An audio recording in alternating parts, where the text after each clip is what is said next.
So, hello friends, welcome back to our YouTube channel once again, Prepnext UPSC. So, आज हम लेके आए हैं chapter 3, the concept of constitution, कि क्या है कॉन्स्टिट्यूशन, क्या मतलब है उसका, क्या मीनिंग है, क्या नीड है कॉन्स्टिट्यूशन की, क्यों चाहिए, फंक्शंस क्या है कॉन्स्टिट्यूशन के, कॉन्स्टिट्यूशनलिज्म क्या होता है, फिर सेपरेशन ऑफ पावर क्या होता है, ये सब हम लोग आज पढ़ेंगे इस टॉपिक के अंदर। और एक चीज़ बताऊंगा कि मेंस में क्या होता है कि हम लोगों को एक अच्छा आंसर लिखना होता है अच्छे नंबर्स लेने के लिए। तो अच्छा आंसर लिखने के लिए क्या करना होगा, हमने इंट्रोडक्शन में कोई केस डाल दिया, जैसे आरसी पौधल केस पढ़ेंगे आज हम लोग, और राम जवाया केस। तो ये सब इंट्रोडक्शन में डालने से क्या होता है कि एग्जामिनर जो होता है तो उसके माइंड पे एक अच्छा इंप्रेशन पड़ता है हमारी कॉपी देख के। तो इन सब चीज़ों में अपने आंसर को एक अच्छा आंसर बना सकते हैं। तो बाकी शुरू करते हैं। तो सबसे पहले की डेफिनेशन या मीनिंग क्या है कॉन्स्टिट्यूशन का। तो सबसे पहला चीज़ कि वो एक तरीके से सेट ऑफ रूल्स है। सेट ऑफ रूल्स मतलब कि वो एक हमें गाइड करता है कॉन्स्टिट्यूशन की, एक स्टेट या कंट्री कैसा होना चाहिए, गवर्नमेंट और सिटीजन्स के बीच में कैसा कोऑर्डिनेशन होना चाहिए। तो ये सब हमारा ये कॉन्स्टिट्यूशन हमें बताता है। सेकंड, अलग अलग जगहों पे अलग अलग तरीके से डिस्क्राइब किया गया कि कॉन्स्टिट्यूशन क्या है।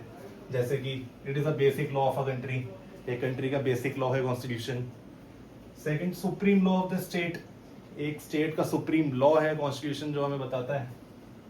तो इसी के रिगार्डिंग हमारे जो ड्राफ्टिंग कमेटी के जो चेयरमैन थे doctor B.R. Ambedkar, father of Indian constitution, इन्होंने एक लाइन बोली थी,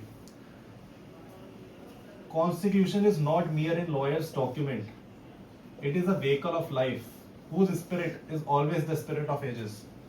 कि कॉन्स्टिट्यूशन जो है वो लॉयर्स की बुक में लिखा सिर्फ ऐसे कोई खाली मूली का कोई पन्ना वन्ना नहीं है कि सिर्फ ऐसे पढ़ा हुआ है।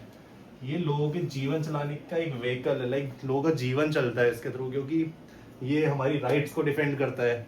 इसमें हमारी बेसिक राइट्स है जिनकी वजह से हम लोग फ्रीली मूव कर सकते हैं इंडिया में कहीं भी। राइट टू स्पीक है, राइट टू स्लीप, आप सोने पे आपको कोई पाबंदी नहीं लगा सकता। तो ये सब बताता है। और इसकी स्पिरिट चली आ रही है बहुत पहले से, जब से बना है तब से अभी तक इसकी स्पिरिट चली है। Spirit spirit is always the spirit of ages. इसको आप इंट्रोडक्शन में ये लाइन को यूज कर सकते हैं अपने आंसर को अच्छा बनाने के लिए। फिर सेकंड जो चीज आती है, नीड ऑफ कॉन्स्टिट्यूशन, कि कॉन्स्टिट्यूशन की नीड कब आती है। तो सबसे पहली चीज हमें उसके लिए हमें समझना पड़ेगा कि स्टेट क्या होता है। स्टेट होता है कि जो भी मतलब 4 एलिमेंट्स होते हैं स्टेट के अंदर, जो भी ये 4 एलिमेंट्स फुलफिल कर लेगा हम उसको स्टेट बोलेंगे। तो स्टेट के लिए डिफाइंड एरिया होना चाहिए। एरिया भी किसका, लैंड एयर सी, ये 3 चीजें होनी चाहिए एरिया के अंदर। लैंड एयर सी का एक डिफाइंड एरिया होना चाहिए जो कि डिसाइडेड किया होगा, जैसे 200 नॉटिकल माइल्स होता है हमारा वाटर का। सेकेंडली पॉपुलेशन, एक डिफाइंड पॉपुलेशन होनी चाहिए स्टेट होने के लिए। थर्ड, एक गवर्नमेंट होनी चाहिए वहां पे रूल करने के लिए। फोर्थ इंपॉर्टेंट चीज जो है सोवरेनिटी, वो सोवरीन कंट्री होनी चाहिए, तरीके स्टेट जो होना चाहिए सोवरीन होना चाहिए, खुद का डिसीजन खुद ले पाए, किसी और के ऊपर डिपेंड ना रहे। तो ये हो गया सोवरेनिटी। अगर ये 4 एलिमेंट्स किसी एक चीज में है तो हम उसको स्टेट बोलेंगे। और जब हम ये आइडिया स्टेट का आइडिया कॉन्सेप्चुलाइज कर लेते हैं तो फिर हम लोग तो हमें कॉन्स्टिट्यूशन की जरूरत पड़ती है कि अब उस स्टेट को हम कैसे रूल करें। तो ये था कि हमें नीड कब पड़ती है। अब एक सबसे इंपॉर्टेंट चीज कि स्टेट तो चलो हमें पता चल गया क्या है, पर नेशन और स्टेट में फर्क क्या है। सभी को पता है हम लोगों को कि इंडिया जो है नेशन स्टेट बोलते हैं हम इंडिया को, पर नेशन एंड स्टेट अलग अलग चीज है। पर वो क्या है तो वो समझते हैं आज।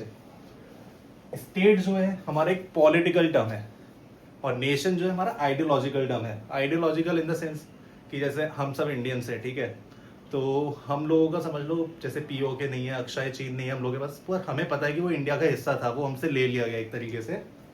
तो इस चीज में देखिए हम लोग क्या बोलते हैं अभी भी कि POK हमारा है, तो वो क्या हो गया, एक फीलिंग हो गई कि इन पेजेस अगर हम पढ़े तो वो एक तरीके से पाकिस्तान ने ले रखा है, क्योंकि POK मतलब पाकिस्तान ऑक्यूपाइड कश्मीर।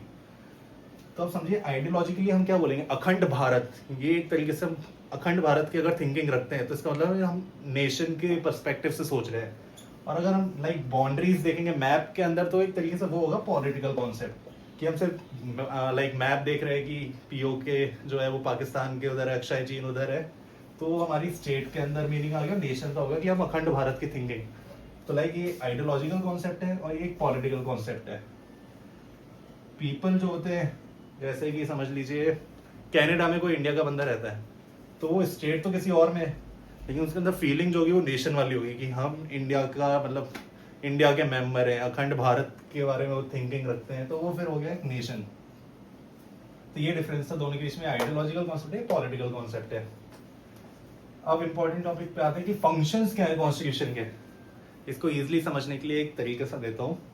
आप समझ लिए आप एक रूम के अंदर है, रूम को आप समझिए कंट्री है वो रूम, ठीक है।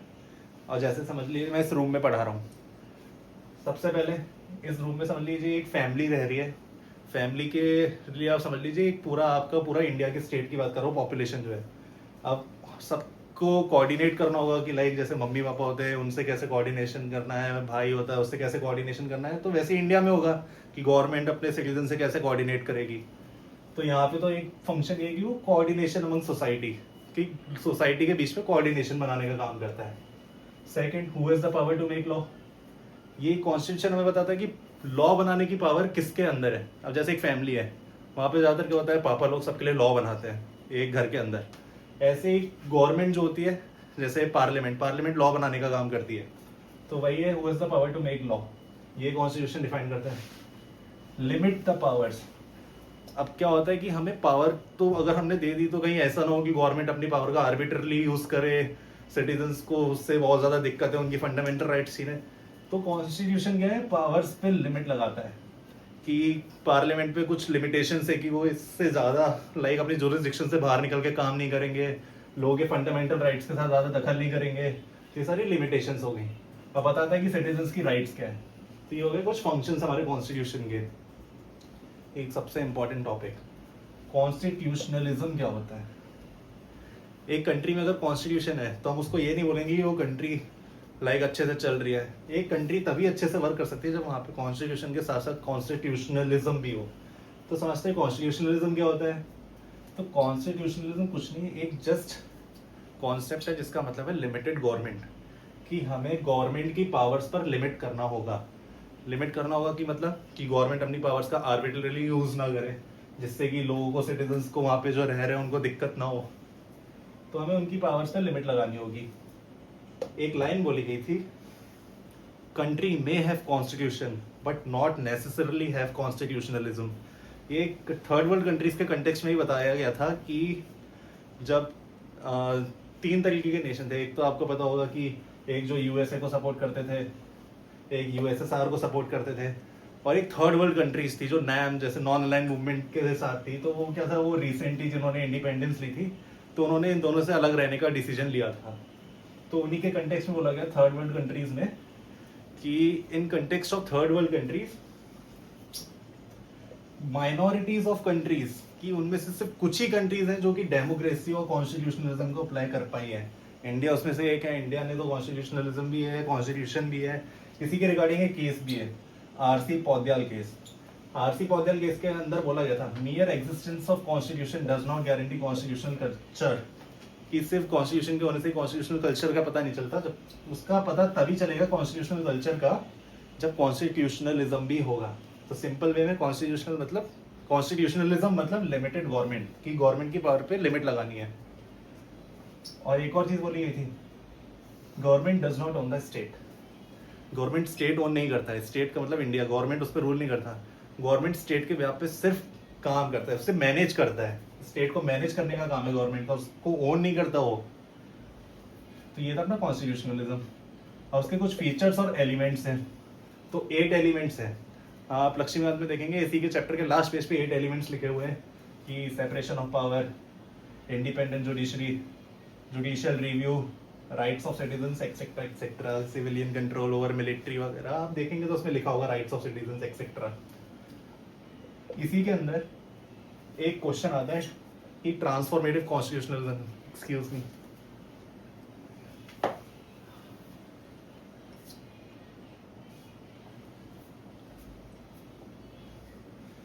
Sorry guys. सो आते हैं ट्रांसफॉर्मेटिव कॉन्स्टिट्यूशनलिज्म के ऊपर। ट्रांसफॉर्मेटिव कॉन्स्टिट्यूशनलिज्म हमें कहाँ से मिलता है। पहली बात, ये एक आइडिया है जो हमें पता चलता है Carl clear editorial of South African journal. यहाँ से हम इस आइडिया को दिखाते हैं ट्रांसफॉर्मेटिव कॉन्स्टिट्यूशनलिज्म के। क्या बोलता है ये, तो ये बोलता है कि हमें किसी भी सोसाइटी में अगर अच्छा लाइक सोसाइटी के वेलफेयर के लिए कुछ करना होगा तो हमें कुछ वैल्यूज डालनी होगी, सोसाइटी के अंदर कुछ वैल्यूज इन्फ्यूज करनी होंगी, जैसे कि लिबर्टी, इक्वालिटी, फ्रेटर्निटी, जस्टिस, जो कि हमारा प्रीएम्बल भी हमें बताता है। तो ये जस्ट सिंपली ये बोलता है infusion of values in society for welfare of state. Transformative constitution का मतलब है कि सोसाइटीज में कुछ वैल्यूज ऐड करनी होंगी उनके वेलफेयर के लिए सोसाइटी के। तो कुछ केस स्टडीज हैं जिसमें हमें इसके बारे में पता चलता है कि एग्जाम्पल क्या हो सकता है। तो एक केस है विनीता शर्मा वर्सेस राकेश शर्मा। तो इस केस में क्या हुआ था, जो डॉटर थी, इन दोनों का लाइक डाइवोर्स हो चुका होगा, तो डॉटर को क्या था कि को पेरेंटली राइट्स दिए गए थे कि कुछ महीना फादर के साथ भी, कुछ महीना मदर के साथ भी। ऐसा नहीं कि डॉटर को बोलने के सिर्फ मदर के साथ रहोगी, फादर के साथ नहीं मिल सकती। इससे हमें पता चलता है कि एक वैल्यू है इसमें इक्वालिटी की, डॉटर की उसमें कोई गलती नहीं है, डॉटर को तो नहीं पता कि क्या हुआ मम्मी पापा के बीच में। तो सिंपल सी चीज़ है कि डॉटर के साथ तो गलत नहीं होना चाहिए ना, तो उसको को पेरेंटली राइट्स दिए गए।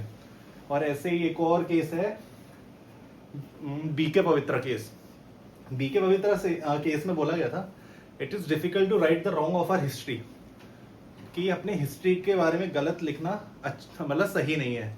तो उसी के रिगार्डिंग बोला गया था सुप्रीम कोर्ट ने कि ठीक है वो बात भी ठीक है कि गलत नहीं लिखना चाहिए, लेकिन अगर गलत लिखने से फ्यूचर जनरेशन के लिए कोई अच्छा मैसेज जा रहा है तो इसमें कोई गलत नहीं है कि फ्यूचर जनरेशन जो हमारी आने वाली जनरेशन है, फ्यूचर जनरेशन, उनको अगर एक अच्छा मैसेज मिल रहा है तो हिस्ट्री का गलत लिखना कोई गलत नहीं है। तो ये बोला गया था बीके पवित्रा केस में, जिसमें हम ट्रांसफॉर्मेटिव कॉन्स्टिट्यूशनलिज्म को देख सकते हैं। तो ये था अपना transformative constitution. Separation of power पे नेक्स्ट टॉपिक पे आते हैं।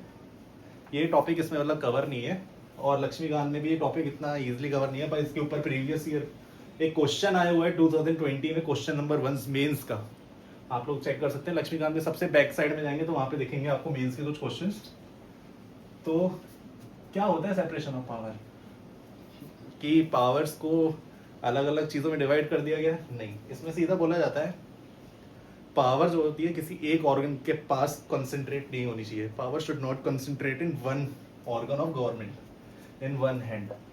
कि ये ना हो कि जुडिशरी है तो जुडिशरी ही सारे काम देख रही है, लॉ बनाना, उसको एग्जीक्यूट करना, फिर उसी के ऊपर जजमेंट देना।